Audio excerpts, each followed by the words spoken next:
ఓం శ్రీ గురుభ్యో నమ. ఓం శ్రీ మాత్రే నమ. కుజగ్రహ ప్రవేశం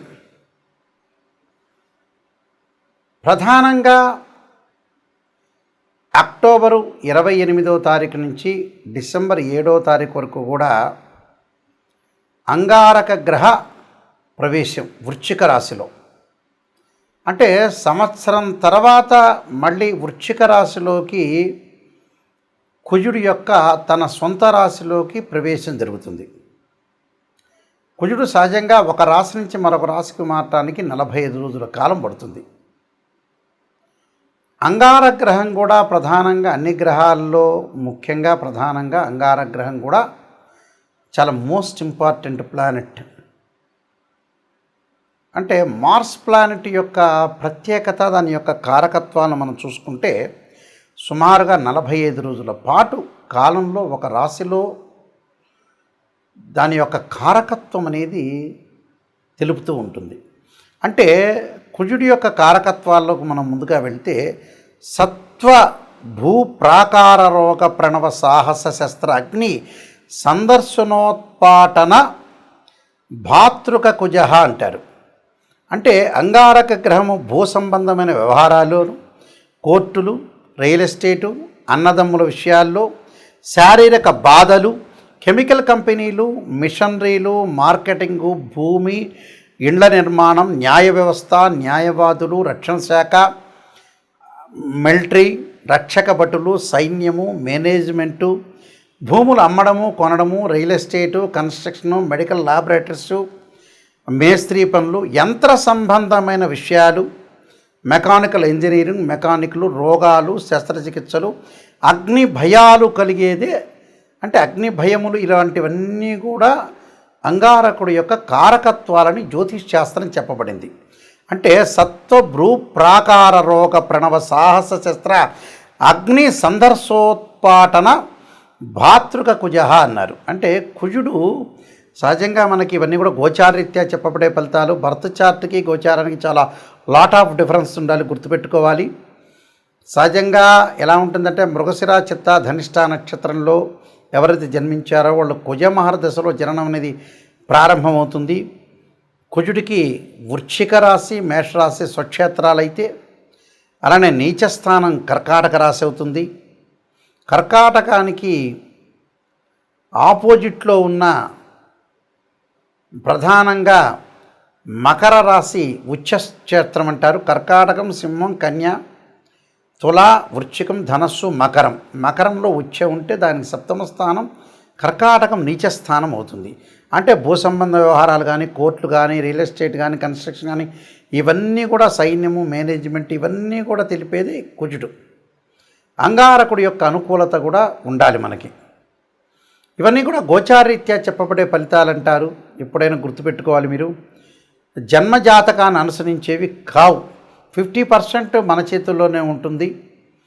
మనం ఏం చేయాలి, ఎలా చేయాలి, నిర్మాణాత్మకంగా ఎలా పోషించాలి, మనం ఏ విధంగా చేస్తే జీవితం అనేది డెవలప్మెంట్ అవుతుందని తెలుసుకొని ముందుకు వెళ్ళాలి. ఏదైనా సరే రాశి ఫలాల్లో నెగిటివ్ చెప్తే నెగిటివ్ అనుకోవద్దండి, దాన్ని పాజిటివ్గా తీసుకోండి. నిజాన్ని తెలుసుకుంటే మనం డెవలప్మెంట్ అయినట్టే. శ్రీయ లోపం పెరుగుట పెద్ద విద్య, లోపం ఎరిగిన వాడే పూర్ణుడవుతాడని దాని అర్థం. కుజగ్రహము మేషరాశి వాళ్ళకి ఏ విధంగా ఉండబోతుందో ఒకసారి తెలుసుకుందాం. ప్రధానంగా రాస్యాధిపతి, అలానే అష్టమాధిపతి అయిన కుజుడు తన సొంత క్షేత్రంలో వృశ్చిక రాశిలో అష్టమ స్థానంలో ఉండటం వల్ల ఏ విధంగా ఉండబోతుంది అంటే మన శ్లోక రూపంగా చూసుకుంటే ప్రవాస కార్యహాని నిస్యాత్ కాసరోగ ప్రపీడనం అన్నారు. అంటే స్థాననాశన రుణఛేద అష్టమస్థితే ధరాసుతే అన్నారు. అంటే అంగారకుడు అష్టమ స్థానంలో ఉంటే దేశ సంచారం అంటారు.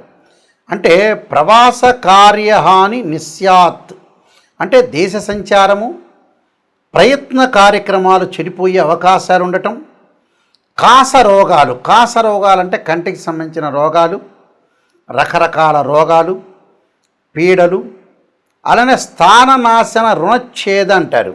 అంటే స్థానచలనము, తరచూ ప్రయాణాలు చేయటం, అలా రుణఛేద అష్టమస్తే అంటే ధరాసుతే అన్నారు. అంటే రుణమూలంకంగా అప్పులు చేయటం, బాధలు పడటం మొదలగు అశుభ ఫలితాలు జరుగుతాయని శాస్త్రం చెప్పబడింది. అంటే ఇక్కడ 8వ స్థానంలో అంగారకుడు ఉండటం వల్ల ప్రత్యేకంగా విసుగు విరామం లేకుండా ప్రయాణాలు చేయటం, వృధా ప్రయాణాలు చేయటం, ఇబ్బందులు కలిగే అవకాశాలు, అలానే ఆందోళన, విచారము, పీడకలలు వచ్చే అవకాశాలు, ఎవరో మరణించారని, ఏదో ప్రమాదాలు జరిగినాయని పీడకలలు రావటం, వాహనాలు నడపడంలో జాగ్రత్త ఉండాలి, శస్త్రచికిత్సల విషయంలో, దీర్ఘకాలిక వ్యాధులు, అలానే పరస్థలాల్లో నివసించటం, దగ్గు, జలుబు అంటే రొంప వ్యాధులు వచ్చే అవకాశాలు, ఏదైతే మనం తలవని పనులు ఉంటాయో అలాంటివన్నీ కూడా కొన్ని ప్రమాదాలు జరిగే అవకాశాలు ఎక్కువ ఉంటాయి. అయితే బాధపడాల్సిన పనేమీ లేదు, ప్రశాంతంగా ఉండండి. నేను కొన్ని రెమెడీస్ చెప్తబోతున్నాను, ఆ రెమెడీస్ పాటించండి, మీకు ఖచ్చితంగా మంచి జరిగే అవకాశం ఖచ్చితంగా ఉంటుంది. ఈ రాశుల వాళ్ళకి ముఖ్యంగా కుజగ్రహం అనేది అనుకూలంగా లేకపోతే అంగారక పాశుపత రుద్రాభిషేకము, కుజ జపము, అలానే కుజుడి యొక్క అభిషేకాలు, కందులు, ఎర్రని వస్త్రము, ఎర్రని గొడుగు, ఎర్రని పూలు దానం చేయమని చెప్తారు. ముఖ్యంగా అంగారకాగ్ని శక్తి అస్తాయ ధీమే తన్నో భౌమ ప్రచోదయాత్ అనే మంత్రాన్ని, తత్పురుషాయుందే మహాసేనాయ ధీమే తన్నో షణ్ముఖ ప్రచోదయాత్ అనే మంత్రాన్ని మంగళవారం ఉపవాసం చేయటం, అలానే ముఖ్యంగా 2 జంట సర్పాలను దానం చేయటం, రాహుకాలంలో దీపం పెట్టడం, ఇవన్నీ అందరికీ తెలిసినవే. ఎప్పుడు కూడా జీవితంలో మనం బాగుపడాలంటే నెగిటివ్ని తెలుసుకోవాలని పదే పదేసార్లు చెప్తున్నా. చాలామంది ఈ మధ్యకాలంలో మేము డెవలప్మెంట్ కావట్లేదు అనే వ్యక్తులకి ప్రధానమైన సూచన ఏంటంటే డబ్బును ఎక్కడ సద్వినియోగం చేయాలో అక్కడ సద్వినియోగం చేయలేకపోవటం అనేది ముఖ్యమైనది. డబ్బు లేకపోతే పర్వాలేదు, లేకపోతే అతను ఏం చేయలేడు. డబ్బు ఉన్నవాళ్ళు కూడా ఏం చేస్తున్నారంటే వివాహాలు, పిల్లల యొక్క పెళ్ళిళ్ళు లేటు కావటం. కారణం ఏమిటి అంటే భగవంతుడు మనకు మంచిగా జ్ఞానాన్ని ఇచ్చాడు, ఆ జ్ఞానాన్ని మనం యూటిలైజ్ చేసుకోలేకపోవటమే లోపం. ఒక పర్సన్ ఉన్నాడనుకోండి, అతను మ్యారేజ్ బ్యూరోలో డబ్బులు ఎక్కువ అడుగుతున్నారని, లేకపోతే ఆస్ట్రాలజర్స్ ఎక్కువ అడుగుతున్నారని, లేకపోతే ఆ పెళ్లి సంబంధం వస్తే అంత దూరం హైదరాబాద్ నుంచి రాజమండ్రో, గుంటూరో, లేకపోతే హైదరాబాద్ నుంచి ఆదిలాబాదో లేదా బాంబేనో వెళ్ళాలని డబ్బులు ఖర్చు పెట్టాలనే ఉద్దేశంతో డబ్బులు ఖర్చు పెట్టలేకపోవటం, సరైన సంబంధం వచ్చినప్పుడు చేసుకోలేకపోవటం, సరైన ఇల్లు వచ్చినప్పుడు తీసుకోలేకపోవటం, అంటే ఏదైనా కోర్టు సమస్యలు, కోపము, ఉద్రిక్తము, ఆవేశం బాగా పెరిగే అవకాశాలు కూడా కుజుడితోనే ఉంటాయి. అంటే మన చేతుల్లోనే ఉంటుంది. చాలామంది కూడా సంతానం అనేది వద్దంటాం, పెళ్ళిళ్ళు కూడా మ్యారేజ్ బ్యూరోలో ఇంత అడుగుతున్నారు, ప్రతి వాళ్ళు ఇంత డబ్బులు అడుగుతున్నారు ఉద్దేశంతో వాళ్ళు ఉన్నవాళ్ళైనా కూడా పిసినారితనంతో మళ్ళీ పిసినారితనం ఉందా అంటే లేదు, మళ్ళీ వాడు ఏదో సెల్లో టీవీనో లగ్జరీగా వెళ్తూ ఉంటాడు. అసలు విషయానికి డబ్బులు ఖర్చు పెట్టడం అనేది నేర్చుకోండి. చాలామంది కూడా వివాహాలు కుజదోషం అంటారు. 2, 4, 7, 8, 12 స్థానాల్లో ఉంటే దాన్ని కుజదోషం అంటారు. 13 నక్షత్రాలకు కుజదోషం అనే ఎగ్జంప్షన్ ఉంటుంది. కొన్ని రాశులకు కానీ కొన్ని లగ్నాలకు కానీ కుజదోషం అనేది వర్తించదు. కేవలం వివాహానికి కుజదోషమే కాదు, శుక్రదోషం ఉంటుంది. ధనం సంపాదించిన కుజదోషమే కాదు, గురువు కూడా అనుకూలంగా ఉండాలి. అలాగా మనం చేసే పని అనేది ఏంటి, కరెక్టా కాదా అనేది తెలుసుకొని ముందుకు వెళ్ళాలి. ఎక్కడ మిస్టేక్ చేస్తున్నా ఆ మిస్టేక్ను మనం ఎలా సవరణ చేసుకోవాలి అనే విషయాల్లో మీరు చాలా జాగ్రత్తగా ఉండి డబ్బును దేని ఖర్చు పెట్టాలి, ఏది అవసరం, అతను నిజం చెబుతున్నారా లేదా. మా దానిలో కూడా ఆర్ఎంపీ డాక్టర్లు, ఎంబీబీఎస్ డాక్టర్లు, ఎంఎస్ డాక్టర్లు ఉన్నారు. సరైనగా మీకు అనుగుణంగా చెప్పే వ్యక్తులు కూడా ఉన్నారు చాలామంది. అంటే మీరు నెగిటివ్ను మీరు జీర్ణించుకోలేరు కదా. అందువల్ల అలాంటి ఆస్ట్రాలజర్స్ కూడా ఈ మధ్యన తయారైపోయి జ్యోతిష్యమే కరెక్ట్ కాదనే ఉద్దేశంతో తయారైన వ్యక్తులు కూడా ఉన్నారు. జ్యోతిష్యం అనే శాస్త్రం పర్ఫెక్ట్గా చెప్పేవాళ్ళు కరెక్ట్గా చెప్తారు. అది నిజాన్ని తెలుసుకోవాలి, నిజాన్ని తెలుసుకుంటే ఖచ్చితంగా బాగుపడతారు. ఇలాంటి విషయాలన్నీ కూడా చాలా జాగ్రత్తగా మీరు ముందుకు వెళ్ళాలి. నా పుస్తకాలన్నీ మీరు చదవచ్చు. ఈ కుజగ్రహం గురించి వాటి గురించి కాలసర్ప యోగం అనే పుస్తకము, కాలసర్ప యోగ చంద్రిక, రాహుకేతులు, ఛాయాగ్రహాలు, అలానే జాతక చంద్రిక, వివాహ మార్తాండము, సర్వదేవతా గోత్రపులు, సప్తశాస్త్ర ఫలదీపిక, బృహత్ పరిహార సింధు, ఇలాంటి number of books Mohan publication వాళ్ళు ప్రింట్ చేశారు. నాయకంటి మల్లికార్జున శర్మ బుక్స్ అని కొట్టినా వస్తుంది. www.nayakanti.com కానీ .in కానీ కొడితే కూడా మీకు వస్తుంది. ఇవన్నీ కూడా వెబ్సైట్ అనేది చూడండి. ఏదైనా వాస్తు ప్రకారంగా బాగలేకపోయినా కూడా వాస్తు యంత్రస్థాపన, మహామత్ యంత్రము, వాస్తు యంత్రము భూమిలో స్థాపన చేస్తారు పురాతనలో, వాస్తు ప్రకారంగా కూడా చూసుకోండి. ఏదైతే సమస్యలు ఉన్నాయో రియల్ ఎస్టేట్ వాళ్ళు కానీ కన్స్ట్రక్షన్ వాళ్ళు కానీ ఇల్లును గృహం ప్రకారంగా వాస్తు ప్రకారంగా ఉందా లేదా చూసుకోండి. కేవలం ఇంజనీరింగ్ ప్లానే కాదు, పురాతనలో ఆయం అనేది చూసేవాళ్ళు.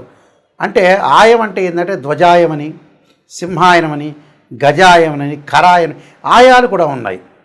ఆయాన్ని బట్టే మనం ఏదైతే పొడవు వెడల్పును లెంత్ను లెక్క వేస్తే మనకి ఏ ఆయం వచ్చింది, ఆ ఇంట్లో ఉంటే ధనం ఎంత, రుణం ఎంత, నక్షత్రం ఏంటి, ఆ ఇల్లు ఎన్ని సంవత్సరాలు ఉండగలుగుతుంది, ఇలాంటివన్నీ కూడా మీరు చూడండి. జ్యోతిష్ శాస్త్రం వాస్తు ప్రకారంగా ఎంతో డెప్త్గా వెళితే అన్ని విషయాలు రాశారని కూడా బయటకు వస్తాయి. ఖచ్చితంగా మా వెబ్సైట్ చూడండి, www.nayakanti.com ఆర్ nayakanti.in చూడండి. మీరు అన్నీ తెలుసుకోండి. ప్రతిదీ కూడా నా కాంటాక్ట్ నెంబర్ ఉంటుంది, ఆ కాంటాక్ట్ నెంబర్కి మీరు కాల్ చేయండి. ఖచ్చితంగా మీకు అన్ని విషయాలన్నీ కూడా క్లియర్గా నేను చెప్పేటప్పుడు కూడా మీరు వాయిస్ రికార్డింగ్ పెట్టుకోవచ్చు. జాతకం నేను చెప్పేటప్పుడు అందరూ కూడా must and should voice recording పెట్టుకోండి, నిజాలు తెలుసుకోండి, మీరు ముందుకు వెళ్ళండి. అబద్ధపు ముసుగులో ఉండొద్దండి. మీరందరికీ కూడా సుబ్రహ్మణ్య స్వామి యొక్క, అంగారకుడి యొక్క అనుగ్రహం ఉండాలని ఆశిస్తూ సర్వే జనా సుఖినో భవంతు.